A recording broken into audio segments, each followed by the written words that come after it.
Assalamualaikum warahmatullahi wabarakatuh. Salam sejahtera bagi kita semua. Salam sehat dan salam kebajikan. Perkenalkan, nama saya Oktavierona Eskep SKM MKes. Saya dosen program studi Kesehatan Masyarakat Fakultas Ilmu Kesehatan dan Sains Universitas Bakti Pertiwi Indonesia. Di kesempatan pada pagi hari ini, saya akan menyampaikan pembelajaran dalam proses PDD UKT-PT Pernyataan Diri Dosen untuk Unjuk Kerja Tridharma Perguruan Tinggi dalam mata kuliah Dasar Kesehatan Reproduksi atau Kesehatan Ibu dan Anak. Saya mengajar mata kuliah Dasar Kesehatan Reproduksi, Kesehatan Ibu dan Anak pada semester genap di tahun akademik 2024-2025 dengan bobot 2 SKS, dan mata kuliah Dasar Kesehatan Reproduksi, Kesehatan Ibu dan Anak merupakan mata kuliah wajib dengan kode mata kuliah KM.208. Dalam proses pembelajaran, saya menggunakan sistem DIA, yaitu Delivery, Introduction, dan Assessment. Apa itu delivery? Adalah suatu strategi penyampaian pembelajaran. Orientasinya adalah tujuan pembelajaran yang ingin dicapai setelah proses pembelajaran berlangsung dalam meningkatkan relevansi pembelajaran, yaitu dengan menyampaikan pernyataan yang sesuai dengan tujuan. Introduction adalah pengenalan atau pendahuluan, memberitahu tujuan pembelajaran yang akan dicapai. Lalu assessment adalah upaya untuk mendapatkan data atau informasi dari proses dan hasil pembelajaran untuk mengetahui seberapa baik kinerja mahasiswa. Contohnya adalah sistem penilaian. Adapun deskripsi mata kuliah Dasar Kesehatan Reproduksi, Kesehatan Ibu dan Anak ini adalah mata kuliah ini membahas penatalaksanaan masalah kesehatan reproduksi, mengetahui dasar-dasar ilmu kesehatan masyarakat terkait sistem reproduksi terpadu sesuai dengan siklus hidup. Lalu menjelaskan berbagai isu permasalahan kesehatan reproduksi terkini di masyarakat. Lalu untuk mengetahui pendekatan siklus hidup, kesehatan remaja, kesehatan reproduksi terpadu, keluarga berencana, kesehatan ibu, kesehatan neonatal, bayi dan anak, dan kesehatan lansia. Mata kuliah Dasar Kesehatan Reproduksi ini diselenggarakan dengan pendekatan blended learning, yaitu perpaduan antara pembelajaran luring, tatap muka, dan juga daring. Mahasiswa dapat mengakses mata kuliah, mengunduh RPS, serta mengunduh tugas secara online melalui platform Learning Management System atau yang dikenal dengan istilah LMS pada http://learningstickers.bpi.ac.id. Sementara diskusi interaktif, study cases, dan presentasi dilaksanakan secara langsung di kelas. Metode pembelajaran yang digunakan adalah System Study Learning Center atau yang dikenal dengan istilah SLC, di mana sistem tersebut merupakan metode pembelajaran yang menempatkan mahasiswa sebagai subjek pembelajaran sehingga peserta didik akan belajar lebih aktif, kreatif, mandiri, dan inovatif sesuai kemampuan individu masing-masing.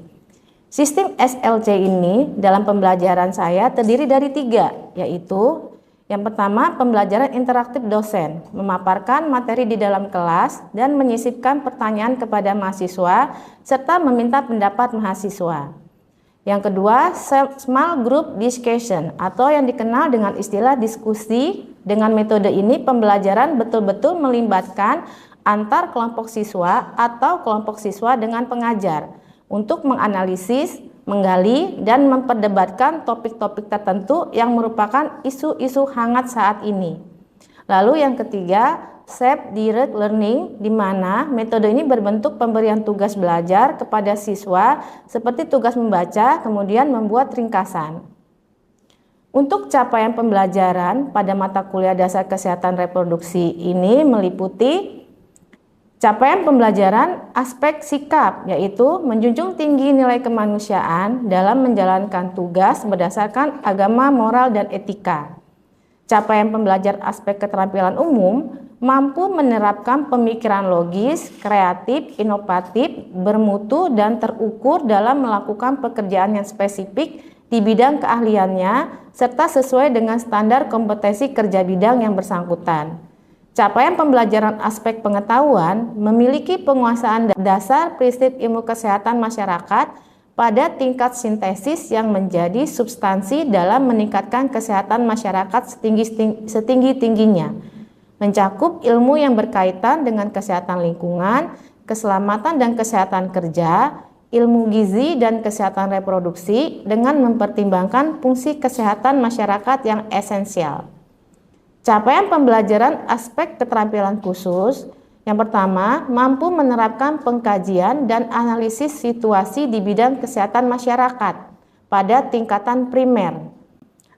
Yang kedua, mampu menerapkan kebijakan dan perencanaan kesehatan bidang kesehatan masyarakat pada kegiatan tingkat primer dengan pendekatan interdisiplin kesehatan. Yang ketiga, mampu mempraktekkan komunikasi secara efektif yang sesuai untuk kegiatan promotif dan preventif di bidang kesehatan masyarakat. Capaian pembelajaran mata kuliah yang diharapkan, CPMK yang pertama menerapkan konsep dasar kesehatan reproduksi, CPMK yang kedua menerapkan konsep dasar gender, CPMK ketiga menerapkan konsep kesehatan ibu, CPMK keempat menerapkan konsep kesehatan bayi dan balita. CPMK kelima menerapkan konsep kesehatan reproduksi remaja. CPMK keenam menerapkan konsep kesehatan reproduksi lansia. CPMK ketujuh menerapkan konsep penyakit menular seksual. Dan CPMK delapan menerapkan konsep HIV dan AIDS. Sedangkan sub CPMK-nya yang pertama adalah menjelaskan sejarah kesehatan reproduksi, hak asasi manusia, dan hak-hak kesehatan reproduksi. Sub CPMK yang kedua menjelaskan pengertian gender, nilai wanita, dan status sosial wanita. Sub CPMK ketiga mengurai konsep shared motherhood dan isu terkini. Sub CPMK keempat menjelaskan klasifikasi neonatal, bayi, anak, dan isu terkini. Sub CPMK kelima menjelaskan karakteristik remaja, definisi dan klasifikasi remaja dan isu terkininya. Sub CPMK keenam menjelaskan definisi dan klasifikasi lansia. Sub CPMK ketujuh menerapkan pengertian penyakit menular seksual. Sub CPMK yang ke-8 menjelaskan pengertian HIV dan AIDS. Selanjutnya, untuk bahan kajian dalam mata kuliah ini adalah yang pertama, konsep kesehatan reproduksi gender. Yang kedua, seksualitas dan gender. Yang ketiga, AKI dan determinannya. Yang keempat, angka kematian bayi dan determinannya. Yang kelima, kesehatan reproduksi dan pasangan usia subur. Yang keenam, keluarga berencana dan family planning. Yang ketujuh, kesehatan reproduksi remaja. Yang kedelapan, pelayanan antenatal dan nifas. Media pembelajaran pada mata kuliah dasar kesehatan reproduksi, kesehatan ibu dan anak adalah yang pertama modul, yang kedua PowerPoint, study cases, artikel ilmiah, yang ketiga adalah video pembelajaran. Baik, sebelum memulai pembelajaran, saya selalu mengawali dengan mengucapkan salam, berdoa bersama, melakukan absesi kehadiran, dan mereview mata perkuliahan yang sudah saya berikan pada pertemuan minggu sebelumnya. Sehingga saya selaku dosen mengetahui sejauh mana pemahaman mahasiswa terhadap materi mata kuliah yang diberikan. Kriteria penilaian mata kuliah dasar kesehatan reproduksi terdiri dari 6 komponen. Yang pertama, aktivitas partisipatif ini 15%, hasil proyek 15%, kognitif tugas 10%, kognitif kuis 10%, kognitif UTS ini 25%, dan kognitif UAS 25%. Penilaian dilakukan secara objektif berdasarkan indikator seperti ketepatan dan penguasaan materi serta kemampuan untuk menganalisa studi kasus. Dan hasil evaluasi saya sampaikan kepada mahasiswa sebagai bagian dari proses umpan balik untuk meningkatkan kualitas pembelajaran. Baiklah, itu yang dapat saya sampaikan untuk proses pembelajaran dengan menerapkan DIA, Delivery, Introduction, dan Assessment. Selanjutnya, saya akan menampilkan video pembelajaran di kelas secara luring pada mata kuliah dasar kesehatan reproduksi dengan materi konsep dasar kesehatan reproduksi remaja. Selamat menyaksikan. Wassalamualaikum warahmatullahi wabarakatuh. Ya. Baik, selamat siang Assalamualaikum warahmatullahi wabarakatuh. Waalaikumsalam warahmatullahi wabarakatuh. Senang sekali hari ini kita bisa berjumpa kembali dalam mata kuliah Dasar Kesehatan Reproduksi, Kesehatan Ibu dan Anak untuk melanjutkan materi berikutnya.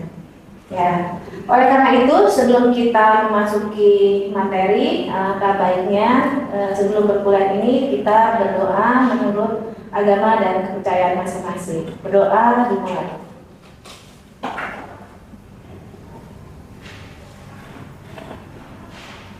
Berdoa selesai. Oke, sepertinya semangat sekali hari ini teman-teman. Semangat Bu. Sudah makan siang? Sudah. Sudah makan siang? Artinya teman-teman sudah siap untuk mengikuti mata kuliah Dasar Kesehatan Reproduksi ini. Ya, kita lanjut ke materi yang lalu. Jadi bahwa di materi lalu sebelumnya kita sudah membahas apa itu pengertian kesehatan reproduksi. Lalu kita membahas juga tentang ruang lingkup kesehatan reproduksi dan sasaran dari kesehatan reproduksi. Nah, di hari ini kita akan melanjutkan materi yang tidak kalah pentingnya, di mana seperti yang sudah kita bahas di minggu lalu, bahwa salah satu sasaran dari kesehatan reproduksi itu adalah kesehatan reproduksi remaja. Ya. Nah, karena pada masa remaja ini adalah periode perkembangan yang pesat, di mana terjadi pertumbuhan atau perubahan-perubahan, baik perubahan fisik, psikis, sosial, dan lingkungan. Seperti itu. Nah, maka dari itu remaja perlu pengetahuan yang lebih, gitu, untuk menentukan kesehatan reproduksinya untuk dapat digunakan di masa mendatang. Nah, jadi materi pembelajaran kita pada hari ini adalah yang pertama adalah agar mahasiswa mengetahui tentang kesehatan reproduksi. Yang kedua, untuk meningkatkan pemahaman mahasiswa tentang perilaku seksual yang bertanggung jawab. Yang ketiga, pengembangan keterampilan dalam pengambilan keputusan yang tepat terkait kesehatan reproduksi. Yang keempat, pembangunan sikap positif terhadap kesehatan reproduksi. Yang kelima, untuk meningkatkan kesadaran tentang isu-isu kesehatan reproduksi yang relevan. Ya, baik teman-teman, kita masuk ke definisi dari remaja. Ya, nah di sini remaja merupakan periode pertumbuhan dan perkembangan manusia yang terjadi setelah masa anak-anak dan sebelum masa dewasa, yang dimulai dari usia 10 sampai 19 tahun. Ya. Nah, ini ada menurut Peraturan Menteri Kesehatan nomor 25 tahun 2014, remaja adalah anak kelompok usia 10 sampai 18 tahun. Lalu kalau dari BKKBN sendiri menyatakan tentang usia remaja ini adalah 10 sampai 24 tahun. Jadi bila dilihat dari umur, kira-kira kalian masih dewasa, masih remaja atau belum? Nih, Sudah remaja. Ya, kata-kata di sini usianya berapa? 22. Jadi masih tergolong remaja. Ya. Nah, ini ada ciri-ciri perkembangan remaja, ya. Ciri remaja ini dibagi menjadi 3. Ya, ada remaja awal usia 10 sampai 12 tahun. Biasanya ini adalah awal ya. Jadi pada saat mulai terjadinya pubertas. Itu usia 10 sampai 12 tahun. Lalu masa remaja tengah. Ini usia-usia SMP ya, SMP sampai dengan SMA. Itu usia 13 sampai 15 tahun. Lalu ada masa remaja akhir usia 16 sampai 19 tahun. Nah, ciri-ciri perkembangan remaja ini sangat penting untuk dipahami agar penanganan masalah kesehatan yang berkaitan dengan kesehatan reproduksi dapat dilakukan dengan baik. Nah, jadi nanti kita akan lihat apa aja sih ini ciri-ciri dari perkembangan remaja itu. Nah, masa remaja, nah sudah ada yang tahu belum kira-kira Dari perubahan ciri-ciri masa remaja itu biasanya dibagi ada perubahan fisik, ada perubahan psikis, dan ada perubahan emosional. Kalau perubahan fisik, kira-kira sudah ada yang tahu perubahan fisik dari remaja itu? Ani? Iya, Bu. Ya.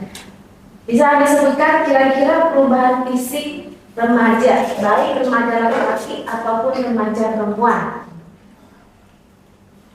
Ya, kalau perubahan fisik pada remaja laki-laki, jadi perubahan fisik itu ada perubahan fisik primer, ada perubahan fisik sekunder. Nah, perubahan fisik primer pada anak remaja laki-laki ditandai dengan Mimpi basah, Bu. mimpi basah. Lalu perubahan fisik pada perubahan fisik primer pada anak perempuan Itu seperti menstruasi. menstruasi. Oke. Lalu ada perubahan fisik sekunder. Nah, perubahan fisik sekunder pada anak laki-laki tandanya Ada pembesaran suara, lalu tumbuhnya jangkut, terus ada pembesaran penis dan buah jakar, lalu ada tumbuhnya rambut di sekitar ketiak dan kemaluan. ya, dadanya melebar, tubuhnya Kumis. Oke, kalau perubahan fisik sekunder pada anak perempuan Ada pembesaran payudara, lalu pembesaran melebarnya panggul, lalu ada tumbuhnya rambut di area ketiak dan kemaluan, lalu ada tumbuhnya otot-otot vagina dan rahim. Ya, oke. Tepuk tangan buat Ani. Jadi untuk perubahan fisik dan bisa kita lihat, jadi kalau perubahan fisik itu artinya yang bisa kita lihat, ya. Lalu juga ada dia perubahan psikis. Psikis itu adalah perubahan kejiwaan, ya. Kalau perubahan kejiwaannya ini berlangsung lebih lambat dibandingkan dengan perubahan fisik. Nah, kalau perubahan psikis biasanya emosi, ya. Emosi remaja ini biasanya dia lebih sensitif. Benar nggak? Sensitif ini artinya apa? Dia mudah menangis, mudah cemas, mudah tertawa, ya enggak? Ya, kalau misalnya orang tua ngomong salah dikit, nanti pasti baper, nggak mau keluar kamar, nggak mau makan, gitu ya. Itu salah satunya ya, sensitif. Terus agresif dan mudah bereaksi terhadap rangsangan luar yang berpengaruh, sehingga biasanya mereka berkelahi. Jadi nggak boleh disenggol anak-anak remaja ini, karena dia itu tadi ingin menunjukkan jati dirinya. Makanya kenapa kalau dilarang itu mereka pasti nggak suka, gitu. Ya, itu tadi. Oh, ini saya loh, gitu. Saya dari anak kecil menuju dewasa, gitu. Ya, jadi mereka lebih agresif. Lalu ada perkembangan inteligensia sehingga remaja menjadi mampu berpikir abstrak, suka memberikan kritik. Betul nggak? Betul. Iya, dia suka mengkritik sesuatu yang menurut dia itu tidak benar, gitu ya, karena tadi dia sudah mulai berpikir secara abstrak tadi. Lalu ingin mengetahui hal-hal baru sehingga muncul perilaku ingin mencoba-coba. Nah, apa ini contohnya? Merokok. Ya, kalau ngeliat orang tua merokok di rumah, pasti dia ada perasaan tuh, apa sih rasanya rokok? Kok orang tua saya merokok melulu, gitu. Jadi dia ingin mencoba, ya. Nah, ini untuk adalah perubahan kejiwaan. Ya, jadi ada perubahan fisik, ada perubahan psikisnya. Nah, kesehatan remaja ini sudah dipisahkan dengan kesehatan remaja secara keseluruhan, karena gangguan kesehatan remaja akan menimbulkan gangguan pada kesehatan reproduksi. Ya, beberapa keadaan yang berpengaruh terhadap kesehatan dan kesehatan reproduksi ini biasanya yang terjadi ya pada remaja adalah masalah gizi. Ya, biasanya kalau anak remaja ini kan dia body image juga gitu ya, jadi nggak mau kelihatan gemuk gitu kan ya. Dia jadi mengatur pola makannya, atau memang dia yang hanya suka akan makanan yang jenis tertentu saja gitu ya. Nah makanya di sini ada masalah gini, itu anemia. Anemia ini adalah kurang zat besi ya. Terus selalu ada CPD. CPD ini biasanya karena dia berat badannya kurang, jadi ukuran panggungnya menjadi kecil gitu. Terus masalah pendidikan ini ada misalnya buta huruf, pendidikan rendah ya. Terus ada masalah lingkungan dan pekerjaan, misalnya lingkungan kerja yang kurang memperhatikan kesehatan remaja, lingkungan sosial yang tidak sehat. Lalu ada masalah seks dan seksualitas, kurangnya informasi, narkoba, kehamilan remaja ya. Lalu ada masalah kesehatan reproduksi remaja sendiri, misalnya belum matangnya fisik dan mental, kehilangan kesempatan untuk berkembang atau menjadi aborsi yang tidak aman gitu ya. Ini ada masalah-masalah kesehatan dari remaja. Nah, sebetulnya sudah ada pelayanan kesehatan reproduksi remaja gitu ya. Jadi pemerintah juga sudah mengalahkan ada yang namanya pelayanan kesehatan reproduksi remaja.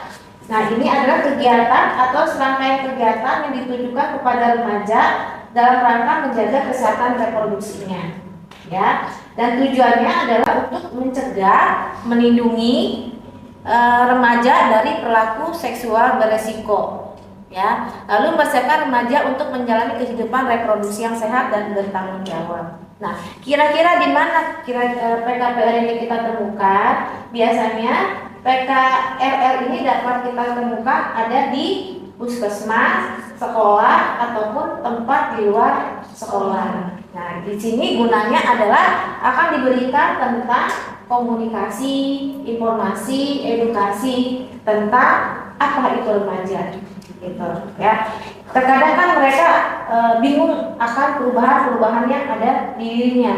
Jadi kalau memang nanti remaja itu butuh informasi, terus butuh untuk tempat curhat, ini bisa ke sini ya, ke PKRR ini ya. Ini ada di puskesmas, ada di sekolah gitu ya. Lalu ada di tempat luar sekolah seperti sanggar atau rumah siswa.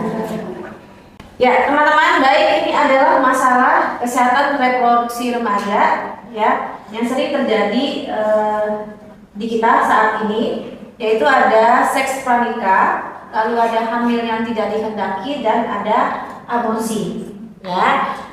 Dan di sini saya akan menampilkan kasus. Nah, ini kasusnya. Kita bisa baca di sini bahwa WC 26 dia berbaring di atas kasur busanya di sebuah wilayah Melati, Kabupaten Sleman, daerah Jogja. Baru saja pulang bekerja sambil bersantai, jempolnya bolak-balik mengusap layar ponselnya yang menampilkan aplikasi kencan. Ya, dari aplikasi begini setidaknya saya pernah kenal 2 orang teman kencan, kata laki-laki gondrong itu. Nah, WC menempati indekos yang tidak menempatkan aturan ketat. Indekos ini malahan lebih dikenal dengan istilah Las Vegas. Tidak ada penjaga ataupun induk semang di sana. Nah, para penghuninya bebas keluar masuk tanpa ada jam malam. WC mengenang kali pertama ia berhubungan seksual semasa mengenyam bangku perkuliahan pada tahun 2019 silam. Mantan pacarnya menjadi karyawan bercinta saat itu. Ia tak benar-benar ingat bagaimana kejadian itu bermula karena segalanya seperti terjadi begitu saja. Sejak saat itu kegiatan tersebut terjadi kasual bagi mereka walaupun belum menikah. Ya, ini adalah salah satu contoh kasus seks pranikah. Nah, saya ingin kalian membahas untuk kasus ini, gitu ya. Membahas kasus ini, kira-kira faktor apa yang menyebabkan seseorang atau mahasiswa itu melakukan seks pranikah?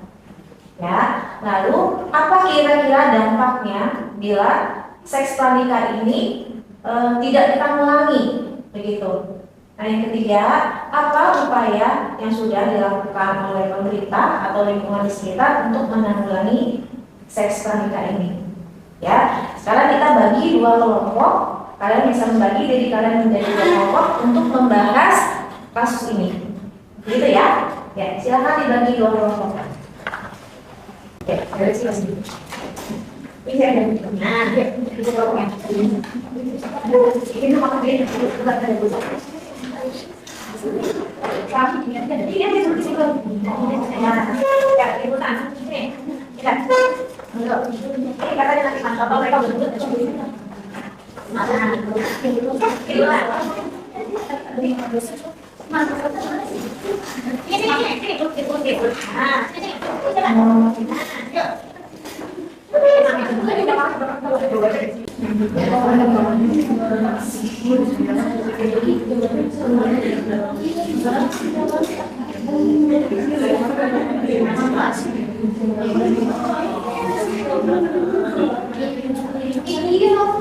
Ya, baik teman-teman, hasil diskusi sudah selesai semua? Sudah, Bu. Ya, boleh dibacakan untuk hasil diskusinya? Silakan, Ani. Cek. Di sini ada faktor-faktor yang mempengaruhi seks pranikah, yaitu yang pertama ada faktor internal, yaitu rendahnya kontrol diri. Remaja dengan kontrol diri yang lemah cenderung lebih mudah terpengaruh oleh dorongan seksual dan impuls. Yang kedua, rasa ingin tahu dan mencoba-coba. Banyak remaja melakukan hubungan seksual karena didorong oleh rasa ingin tahu dan keinginan untuk mencoba hal baru, terutama terkait seks. Kurangnya pengetahuan tentang kesehatan reproduksi dan nilai-nilai agama dan moral yang kurang. Lalu perkembangan psikologis remaja.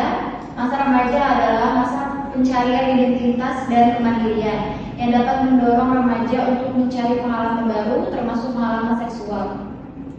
Ada pengaruh hormon dan perubahan fisik. Pengaruh hormon pada masa remaja dapat meningkatkan dorongan seksual dan keinginan untuk mengeksplorasi pengalaman baru.